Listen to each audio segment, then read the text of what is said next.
Alright, Shalom Akim. We are back at you with another lesson, giving our glory and praise to Yahweh Ba'Shem Yahushai, Ba'Shem Rakak Wadash. Give double honor to the elders and the apostles of Great Millstone, and the house of David is rising. We're going to check out the book of Daniel, Daniel's chapters 4, and read into it a little bit. But I would like to say the whole of this book is full of action, the whole of the book of Daniel. And even the whole of this chapter is also, there's a lot there. We're going to pick out some of the bullet points, the gems, because there is a moral to the story. So we got the subtitle here, the subheading, The King Acknowledges God. The vision of a great tree. What is that tree? What does it represent? Daniel interprets the vision. What is the vision he interprets? Which is Nebuchadnezzar's dream, and he interprets Nebuchadnezzar's dream. The vision fulfilled, the fulfillment of it. So we're going to just hit some of the bullet points just to make the point of the lesson. Let's go in. We can start from the vision of the great tree. It says, I, Nebuchadnezzar, was at rest in my house and flourishing in my bed, and I saw a dream which made me afraid, and the thoughts upon my bed and the vision of my head troubled me.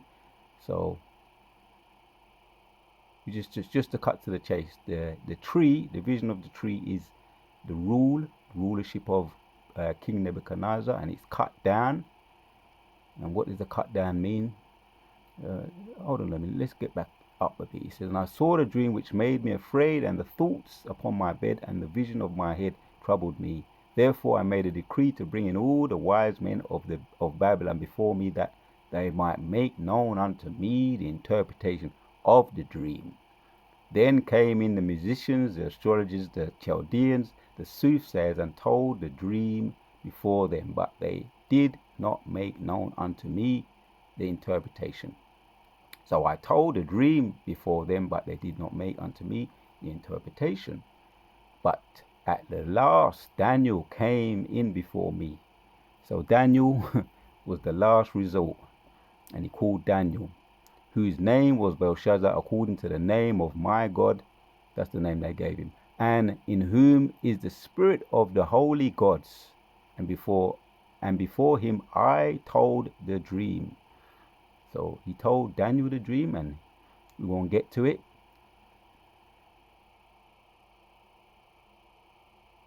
No, let's read this. O Belshazzar, master of the magicians, because I know that the spirit of the holy gods is in thee, and no secret troubleth thee. There's no secret that he can't tell. He's saying, I know you're a man of God, and there's nothing that could be hid from you. There tell me the vision of my dream that I have seen, and the interpretation thereof. So he's asking, please tell me, right? Because Daniel was his last result. So let's jump down, because there's a lot there. If you want to read the whole chapter in your own time, you can do so.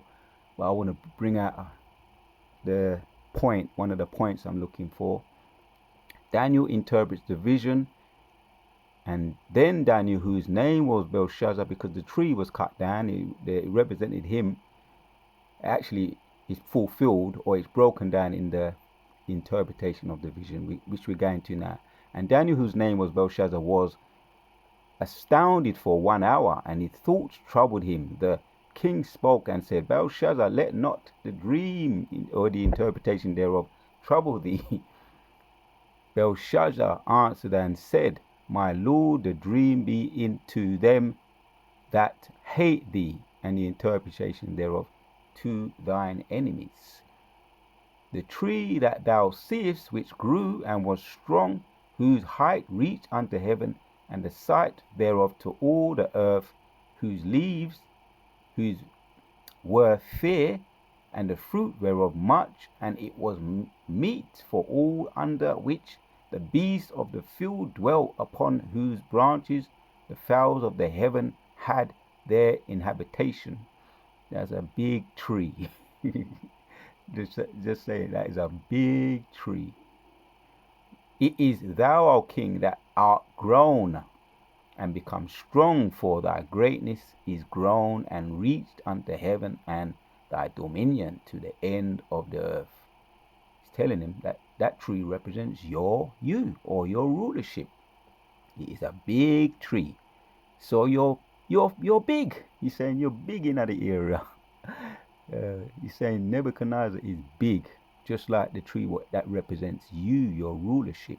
And whereas the king saw a watcher and an holy one coming down from heaven and saying, hew the tree down and destroy it, yet leave the stump of the roots thereof in the earth, even with a band of iron and brass in the tender grass of the field, and let it be wet with the dew of heaven. Let his portion be with the beast, and fill till 7 times pass over. So we can get to the interpretation, what that means, which we know. But like I say, read the whole chapter, man, because really that represented his rulership, him going down. He's good, and let's get to it. So the vision fulfilled. He says, all this came upon the king Nebuchadnezzar at the end of 12 months, who walked in the palace, the king of Babylon.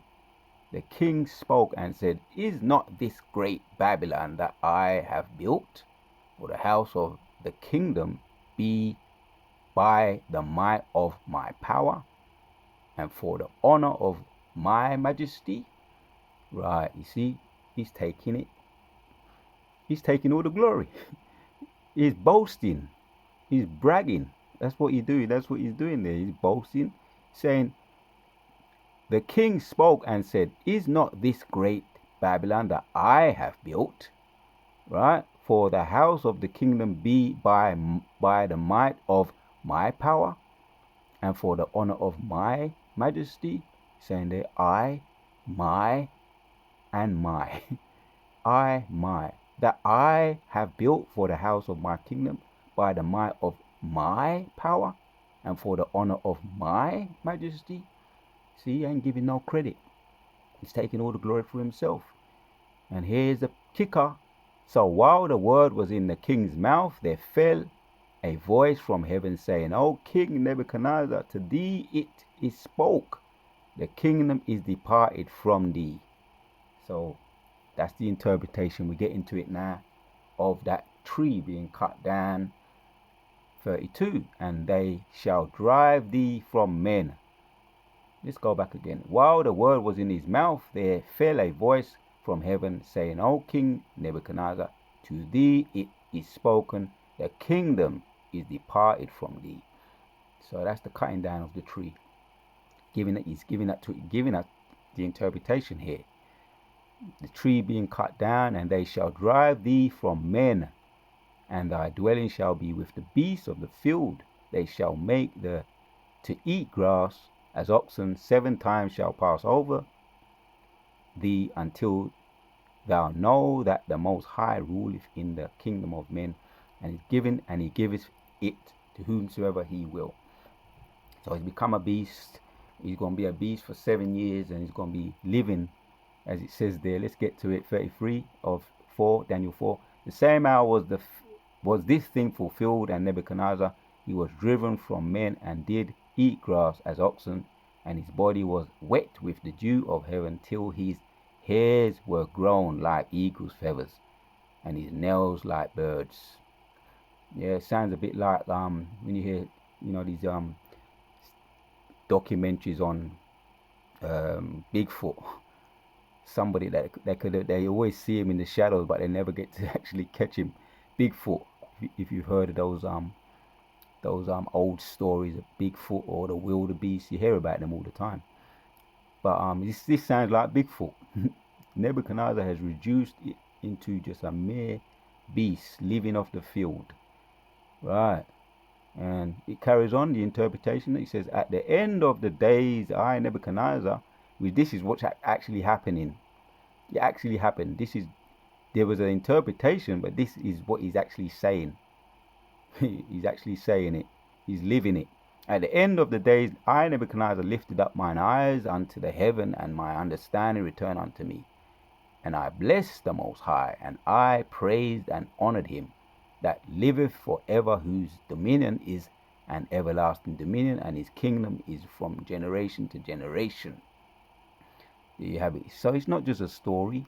It's not just an exciting story, a dramatic story. It's what actually went down. You understand? And there's a big second fulfillment on its way. Like the recent video I did was the wicked. We know that the wicked end is nigh, or the enemy's end is nigh. That there will be a second fulfillment, and they're gonna reduce to, which we can see now. A lot of those places over there in Chicago, California, LA, you see these massive roads where you see homeless people. Most of them are ease. And over here too, there's certain places where there's pure homeless people coming up to you begging. What do you think's happening there? That's the fulfillment of this end of this kingdom falling, brick by brick, bit by bit. The rumors of wars. You got the princes or the MPs making mockeries. The Most High throwing strong delusion on them. One of them suffers from dementia, Joe Biden. he seems to have all the symptoms of suffering from dementia, memory loss, not knowing where to go, whether he's coming or going. You got the Boris Johnson over here. Now they're saying they want him back, and he was a total cock up. But the next one coming in, I don't remember her name. What's her name? Liz Truss. They're saying she's a disaster already. She ain't even got in yet. They want Boris Johnson back. So all this is just signs of fulfillments of prophecy. They're turning into beasts. The Most High is throwing strong delusions on them. And that's what's gonna ultimately end of this kingdom. They will be walking around like beasts, back into their beast-like state. You understand? When they was in Mount Seir, and they could be driven back up. It was a matter of fact, now they ain't. They're going to be our slaves. All hairy one all over again, all hairy like beasts. Just like that example we have here. At the end of the days, Nebuchadnezzar lifted up his eyes in heaven, and my understanding returned unto me. So the Most High gave me an example of boasting. How the Most High feels about boasting and trying to steal glory for yourself. Because was it not the Most High that gave him everything? The victory of his enemies, dominion over his enemies, the fields and everything else, the kingdom, the kingship. But he didn't give the glory to the Most High. So the Most High made an example of him just to let him know. So Nebuchadnezzar lifted up mine eyes unto heaven, and my understanding returned unto me. I blessed the Most High. He learned his lesson. That was the moral of the story. He learned his lesson, and I praised and honored him that liveth forever, whose dominion is an everlasting dominion, and his kingdom is from generation to generation. And he wasn't even a servant of the Most High. He was just there. The Most High used him to make an example. And if he can do that to his enemies, you see, he can definitely lift up. We've been through our humiliation stage. Right? The transatlantic slave trade, Deuteronomy 28, Jim Crow, the lynching, the alligator bait, the shooting downs on the street. What's that guy's name? George Floyd. And there's a lot of other George Floyds taking place that we don't know about, that's took place, that are under the radar. The Most High is going to expose everything. So he's going to make an example of them. We had ours. We ate our humble pie. The Most High is lifting us up again. And that is a good example we can use there. He's lifting us up again. And when the enemy eat their humble pie, they ain't going to be lifting up again. And they ain't going to give glory to the Most High, because they're not servants of the Most High. They're just there to use. He's just using them as a sword right now to humble us. And then he's going to do away with them. And he's going to put them back in there. Beastly state. Yeah, you're talking about these beastly people. We ain't even going to give them a second look in the kingdom. They're going to be returned. They're going to return to their beastly state. And after the 1,000 years, we're going to want to do the bonfires. We're going to want to. We ain't going to be able to wait. When we start to see what they really look like, we're going to build them bonfires and dash them in there. You understand? Because they was just there to be used as a sword. Psalms 17 and 13. Most I just use them as a sword. Yeah? And you're going to do away with them. And we're going to do away with them by the hands of my people, it says in Ezekiel 30, Ezekiel 25, and also in Obadiah 18. Yeah, they're going to be as stubble. So, yeah, the point is that the Most High don't like bragging or prideful boasting. You can boast in humility in the Most High. Just make sure you give him the glory. It's him that lifteth, it's him that put the kingdoms in, bring them up, and it's him that bring them down. He makes rich, he can make poor, he can make rich. He give life, he can take it away. Just acknowledge that. Humility, yeah?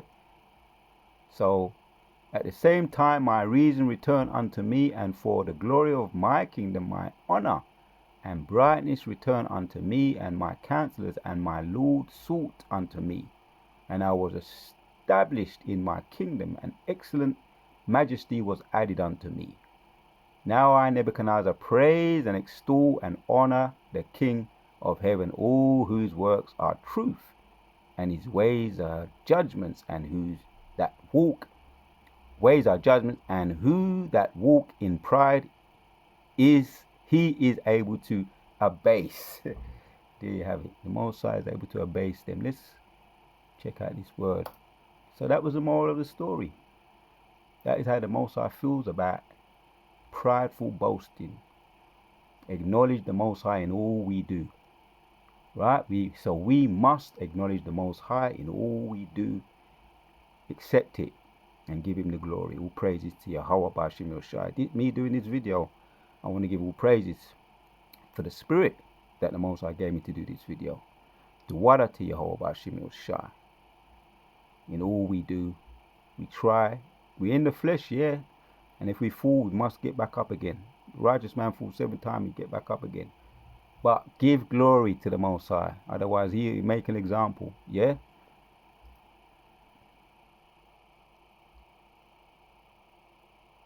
Let's see if we can get the sound. Shafal.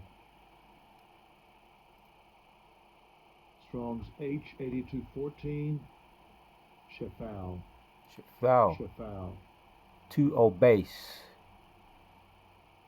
Right. To obase says what happened to Nebuchadnezzar? Turned as a beast, living as a beast. His hair growing. He looked like a wildebeest, or he looked like Bigfoot, the mysterious Bigfoot. So he was brought low to be, or bring low, humbled. To bring low, humbled. So we don't want, as a matter of fact, we want to look at that from time to time to remember, which the Most High gave us the blueprint. Yahweh Shai was the blueprint. So the point is made. I just want to look at this word, how the Most High, what Google has to say about boasting. What is it to boast? It says, boast. Talk with excessive pride. Talk with excessive pride and self-satisfaction about one's achievements, possessions, or abilities. You know, everything we get it from the Most High, man. You just have to remember that, you know. The flesh might try and say, yeah, it's me that did that. No, man. The Most High gave you that, whatever it was. He's called us in this truth. Lord willing, we be chosen. And it's him. We did nothing that we did is of ourselves. This is not our movie. This is the Most High's movie. So, talk with excessive pride and self-satisfaction about one's achievements, possession of ability. Right. Brag, grow, swagger, swag. You hear that's a slang, isn't it? Swank, gloat. Oh yeah, gloating. When someone's gloating, they're saying, "Yeah, look at that. Look at that. I did that." Yeah, showing off. See, that's all in the negative. Blow one's own trumpet. Yeah, saying bringing all the attention to yourself. Pat oneself on the back, exaggerate, overestimate, give oneself ears. And that can happen to a person, man, when you've been doing this. If you've been doing this for a long time, you've been in this truth for a long time, and you start to look at yourself like, I'm the one that's done that. And just to forget that is the Most High that was the one that did that. And if you've been in this truth for a long time, it's the Most High that kept you in. You didn't keep yourself in. And you might start looking down on other people, you see. And then and then you might start to become proud and start boasting and belittling other people. Ain't that what happened to Nebuchadnezzar when he became proud and he gave all the glory to himself and didn't give no glory to the Most High? That's pride and that's boasting on oneself. Give oneself ears. Big, Benjamin said, big talk, big chat, talk big. Yeah, blow hard, lay on thick. Oh, there's a point there. Shoot one's mouth off, right? So that's bragging, man. Taking all the glory for yourself, not giving the glory to the Most High. So I want to give glory to the Most High for giving me the spirit to do this video. Again, we don't want to be caught up in the flesh, man, and start bragging on one's own achievement. And as let's carry on. Boast in this is the etymology. Boast, arrogance, presumption, pride, vanity. Right. Vanity, brag, boastful speech. Obstination, obstinate. You heard that word, ostentation. There you go. We got the point here. It's a distasteful thing to be a boastful braggart. You can take it too far. Muhammad Ali, they say he was liked in his life. He wasn't actually liked while he was alive and beating everybody. Muhammad Ali, the famous or infamous Muhammad Ali, wasn't liked in his life, but when he was struck with the what is it he had? Parkinson's. When he was struck with Parkinson's, that's when they started to embrace him and like him. They even mocked him even more when they made him hold the torch at one of the Olympics. And he was shaking. Nah, man, that was terrible, man. They should never have made him do that. Hold the Olympic torch, man. Just go and sit. You ain't well, man. That was a humiliation ritual. And I'm just speaking as a man, but that wasn't a humiliation ritual when they made him hold the torch and carry the torch, one of those Olympics. You ain't well, he was shaking, man. Give it to someone who's able-bodied. But that was the pride. That was the Most High humbling him, Muhammad Ali. You can boast in humility, but you got to keep the glory and give the glory to the Most High. I say it once again. There is a boasting that is righteous. There is a boasting that is wicked. And the boasting that is wicked is when you're boasting in your own glory and not giving the glory to the Most High. But the good thing is that the Most High gave us Yahweh Shai. The example in Daniel we just looked at. And there's also another example with Belshazzar in Daniel chapter 5. That's another good example. That could be another video. But Belshazzar was also humbled. He's in Daniel chapter 5. It spoke about Nemi, Teki, your days are numbered. You stole all the things from Yahshua Allah. You had a lot, you achieved a lot, and you saw what I did to your father. Just roughly paraphrasing, what I did to Nebuchadnezzar, your grandfather. Belshazzar, you saw what I did, but you still didn't humble yourself. You didn't learn from the example of your grandfather. And so now your days are numbered. Yeah, and that's what happened. And in that very hour, he was destroyed by the Persians. You understand? And that was another example of how the Most High don't like boasters. Brag, speak arrogantly. You have it there. To brag, speak arrogantly. Boast, meaning speak with pride. Yeah? Sense of glory or exalt in possessing something. Sense of glory or exult in possessing something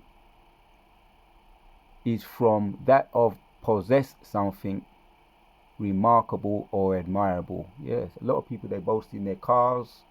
You might say, yeah, I got the best looking woman, you know. You might boast in your woman.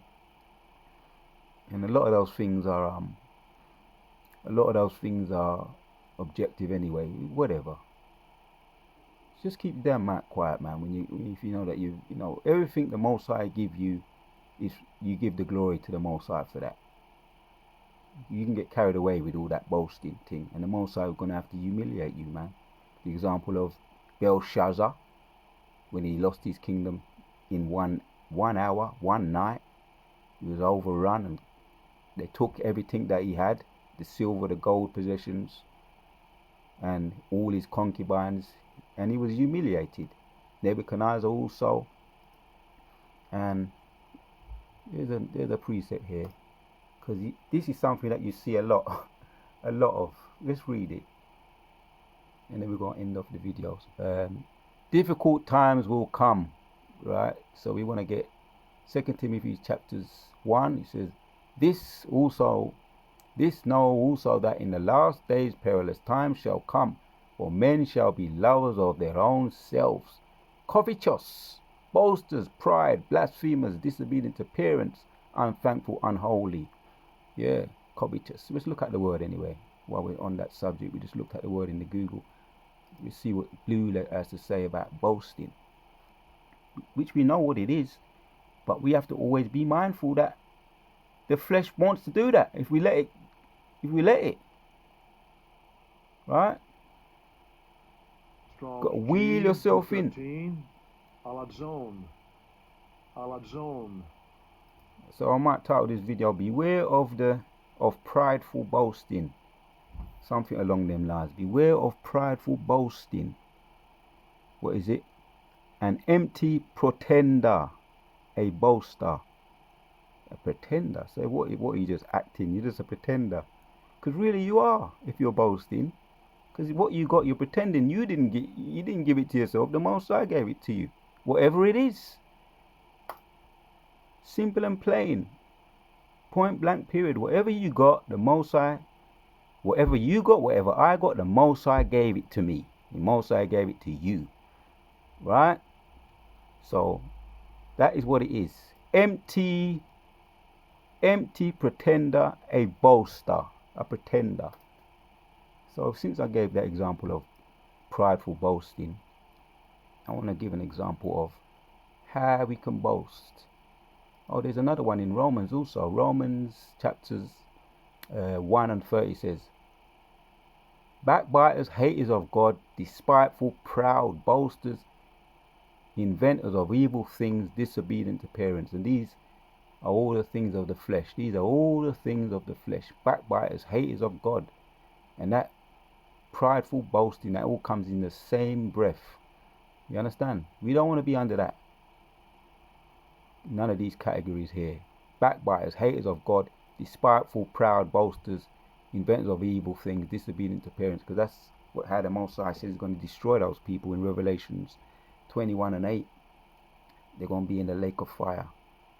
So that's the end result for people who display these characteristics. So we won't do, but we do want to boast. How can we boast? Let's check it out. I looked up the word and put down some of these words. We can boast in righteousness. Yeah, my soul shall make her boast in the Lord. Yeah, there's another one. You see, I'm going to read a couple of these, then end of the video. Because just because it says boasting, not all boasting is bad. This is in Psalms 34 and 2. It says, my soul shall make her boast in the Lord. The humble shall hear thereof and be glad. So we can boast in the Lord, man. Yeah? We can boast in the Lord. Yeah, let me read this one. Psalms 44 is another one, another good number there. And 8. In God we boast all the day long and praise thy name forever. Let that one settle. Marinate on that. Yeah? Last one. They that trust in the wealth and boast themselves in multitudes of their riches. Oh, that's a negative one there. Yeah, we don't want to do that. Let's look at it. We don't want to do that. Then we're going to bring the balance. Yeah.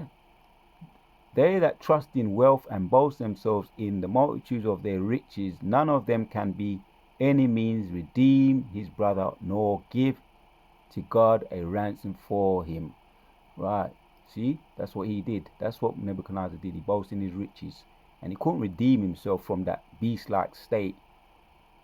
At the end, the Most High had to bring him up out of it when he acknowledged that he was just a nobody and nothing. A nobody. We're nothing to the Most High. See? There you have it, Akim.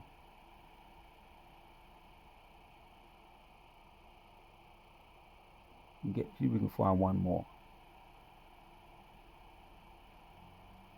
Yeah, we know what this is how we can boast. This is in Isaiah 61. And we can end with this. And 6 says, But ye shall be named the priests of the Lord, men shall call you the ministers of God, and ye shall eat the riches of the Gentiles, and in their glory shall you boast yourself. Yeah, so that's on the right hand side, a way the Most High accepts boasting. A way the Most High accepts boasting. We just looked at how he doesn't like the boasting, the prideful boasting, how he feels about that. It is not good in his eyes, and he has a way of dealing with those people, which we saw those two examples. I mentioned Nebuchadnezzar, I read Nebuchadnezzar, but I mentioned Daniel chapter 5 with Belshazzar, who also had to learn an example. His days were numbered. So we looked at those examples. Now we're looking at the balance, how we can boast. But ye shall be named the priests of the Lord, men shall call you the ministers of God, and ye shall eat the riches of the Gentiles, and in their glory ye shall boast yourselves. So all praises to Yahweh Shimei Shai, to Wada, to Yahweh Shimei Shai. Give me the spirit to do this video. I give him the glory. And it's on to the next one. And yes, the house of David is rising. And yes, you can boast in the glory of the Most High. And to all prideful boasters, all prideful boasting is wicked. And that is how we see how the Most High feels about prideful boasting. So beware of prideful boasting. Until the next one, we out.